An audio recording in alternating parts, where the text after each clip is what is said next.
ಕೇಳಲ್ಲ ನಾ ಯಾರಿಗೂ ಮುಂದೆ ಮೇರಿತೀನಿ ನಾ ಸಿಂಗಲ್ಲ ನೀ ಯಾಕ ಕಡ್ತಿಯಲ್ಲ ಮಾತಾಡೀನಿ ಸಿಡ್ಕ ಬೆಂಕಿ ಹತ್ತೇವ ನಿನ್ನ ಬುಡಕ. ಫ್ರೆಂಡ್ಸ್ ಪ್ರೋ ವಿಡಿಯೋ ನೋಡಿದ್ರಲ್ಲ, ಪ್ರೋ ವಿಡಿಯೋ ಕಾಪಿರೈಟ್ ಗೇಮ್ ಬರುತ್ತೆ ಅಂತೇಳಿ ವಿಡಿಯೋನ ಮ್ಯೂಟಲ್ಲಿ ಇರ್ತೀನಿ. ನೀವು ಪ್ರೋ ವಿಡಿಯೋ ರೀತಿ ನೀವು ಕೂಡ ನಿಮ್ಮ ಒಂದು ಫೋಟೋನ ಹಾಕಿ ಎಡಿಟ್ ಮಾಡ್ಕೋಬೇಕಂದ್ರೆ ಈ ವಿಡಿಯೋನ ಸ್ಕಿಪ್ ಮಾಡಿದ ಕೊನೆವರೆಗೂ ನೋಡಿ. ಹಾಗೆ ಯಾರಾದರೂ ಹೊಸಬ್ರು ನೋಡ್ತಿದ್ರು ಪ್ಲೀಸ್ ಸಬ್ಸ್ಕ್ರೈಬ್ ಮಾಡ್ಕೊಳ್ಳಿ. ಹಾಗೆ ಪಕ್ಕದಲ್ಲಿರೋ ಬೆಲ್ ಐಕನನ್ನು ಕ್ಲಿಕ್ ಮಾಡಿ ಆಲ್ ಅಂತ ಸೆಲೆಕ್ಟ್ ಮಾಡ್ಕೊಳ್ಳಿ. ಬನ್ನಿ ಯಾವ ರೀತಿ ಅಂತ ಹೇಳ್ಕೊಡ್ತೀನಿ. ನಿಮ್ಮ ಡಿಸ್ಕ್ರಿಪ್ಷನಲ್ಲಿ ಬಿಟ್ ಮಾರ್ಕ್ ಲಿಂಕ್ ಅಂತ ಕೊಟ್ಟಿರ್ತೀನಿ, ಅದನ್ನು ಓಪನ್ ಮಾಡ್ಕೋಬೇಕಾಗುತ್ತೆ. ಬಿಟ್ ಮಾರ್ಕ್ ಲಿಂಕ್ ಅಂತ ಕೊಟ್ಟಿರ್ತೀನಿ. ಬಿಟ್ ಮಾರ್ಕ್ ಲಿಂಕಲ್ಲಿ ಬಿಟ್ ಮಾರ್ಕ್ ಕೊಟ್ಟು ಈ ಥರ ಗ್ರೂಪ್ ಕೊಟ್ಟಿರ್ತೀನಿ. ಒಂದು ಗ್ರೂಪ್ ಮೇಲೆ ಕ್ಲಿಕ್ ಮಾಡಿ ಎಡಿಟ್ ಗ್ರೂಪ್ ಮೇಲೆ ಕ್ಲಿಕ್ ಮಾಡಿ. ಎಡಿಟ್ ಗ್ರೂಪ್ ಮೇಲೆ ಕ್ಲಿಕ್ ಮಾಡಿದ ಮೇಲೆ ಎಡಿಟ್ ಗ್ರೂಪ್ ಮೇಲೆ ಕ್ಲಿಕ್ ಮಾಡಿದರೆ ಈ ಇಂಟರ್ಫೇಸ್ ಈ ರೀತಿ ಇರುತ್ತೆ.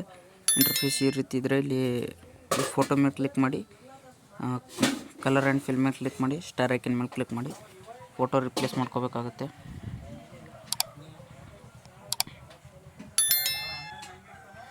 ಫೋಟೋ ರಿಪ್ಲೇಸ್ ಮಾಡ್ಕೋಬೇಕಾಗುತ್ತೆ. ನಾನು ಇಲ್ಲಿ ರಿಪ್ಲೇಸ್ ಮಾಡ್ಕೋತೀನಿ, ನೀವು ಬೇಕಾದರೆ ರಿಪ್ಲೇಸ್ ಮಾಡ್ಕೊಳ್ಳಿ.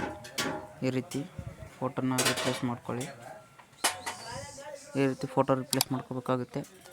ಈ ರೀತಿ ಫೋಟೋ ರಿಪ್ಲೇಸ್ ಮಾಡ್ಕೊಂಡ್ಮೇಲೆ ನಿಮಗೆ ಇಲ್ಲಿ ನೇಮ್ ಅನ್ನೋದು ಬಂದಿರುತ್ತೆ, ನೇಮ್ನ ರಿಪ್ಲೇಸ್ ಮಾಡ್ಕೋಬೇಕಾಗುತ್ತೆ. ನೇಮ್ ಕೂಡ ಕ್ಯಾನ್ಸಲ್ ಮಾಡಿ ನೇಮ್ನ ಕೂಡ ಚೇಂಜ್ ಮಾಡ್ಕೋಬೇಕಾಗುತ್ತೆ. ಇಷ್ಟಾದ ಮೇಲೆ ಬ್ಯಾಕ್ ಬನ್ನಿ. ಬ್ಯಾಕ್ ಬಂದು ಇಲ್ಲಿ ಲಿರಿಕ್ಸ್ ಲಿಂಕ್ ಅಂತ ಕೊಟ್ಟಿರ್ತೀನಲ್ಲ, ಲಿರಿಕ್ಸ್ ಲಿಂಕ್ನ ಓಪನ್ ಮಾಡ್ಕೋಬೇಕಾಗುತ್ತೆ. ಲಿರಿಕ್ಸ್ ಲಿಂಕ್ನ ಓಪನ್ ಮಾಡ್ಕೊಂಡ್ರೆ ಸಾಂಗು ಲಿರಿಕ್ಸ್ ಎಲ್ಲ ಬಂದಿರುತ್ತೆ. ಇಲ್ಲಿ ಪ್ಲಸ್ ಐಕನ್ ಕಾಣಿಸ್ತಿದೆಯಲ್ಲ, ಇದ್ರ ಮೇಲೆ ಕ್ಲಿಕ್ ಮಾಡ್ಕೋಬೇಕಾಗುತ್ತೆ. ಸೆಲೆಕ್ಟ್ ಆಲ್ ಲೇಯರ್ಸ್ ಅಂತ ಕ್ಲಿಕ್ ಮಾಡಿ ತಿರ್ಗಿ ಅದೇ ಪ್ಲಸ್ ಐಕನ್ ಮೇಲೆ ಕ್ಲಿಕ್ ಮಾಡಿ ಕಾಪಿ 13 ಲೇಯರ್ಸ್ ಅಂತ ಇರುತ್ತೆ, ಅದ್ರ ಮೇಲೆ ಕ್ಲಿಕ್ ಮಾಡಿ ಕಾಪಿ ಮಾಡ್ಕೊಳ್ಳಿ. ಕಾಪಿ ಮಾಡ್ಕೊಂಡು ಬ್ಯಾಕ್ ಬನ್ನಿ. ಬಿಟ್ ಮಾರ್ಕ್ ಲಿಂಕ್ ಬನ್ನಿ.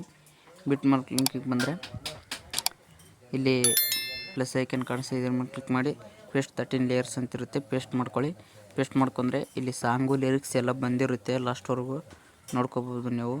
ಸಾಂಗು ಲಿರಿಕ್ಸ್ ಬಂದಿರುತ್ತೆ, ಸಾಂಗ್ ಲಿರಿಕ್ಸು. ಇಷ್ಟಾದಮೇಲೆ ನಿಮ್ಮ ಒಂದು ವಿಡಿಯೋ ಇಲ್ಲಿಗೆ ರೆಡಿಯಾಗಿರುತ್ತೆ. ನಿಮ್ಮ ಎಕ್ಸ್ಪೋರ್ಟ್ ಸಿಂಬಲ್ ಮೇಲೆ ಕ್ಲಿಕ್ ಮಾಡಿ, ಇಲ್ಲಿ ಮೇಲ್ಗಡೆ ಮೂಲೆಯಲ್ಲಿ ಎಕ್ಸ್ಪೋರ್ಟ್ ಸಿಂಬಲ್ ಮೇಲೆ ಕ್ಲಿಕ್ ಮಾಡಿ ವಿಡಿಯೋನ ಎಕ್ಸ್ಪೋರ್ಟ್ ಮಾಡ್ಕೊಳ್ಳಿ. ವಿಡಿಯೋ ಎಕ್ಸ್ಪೋರ್ಟ್ ಮಾಡ್ಕೊಂಡ್ರೆ ನಿಮ್ಮ ಗ್ಯಾಲರಿಗೆ ಸೇವ್ ಆಗಿರುತ್ತೆ.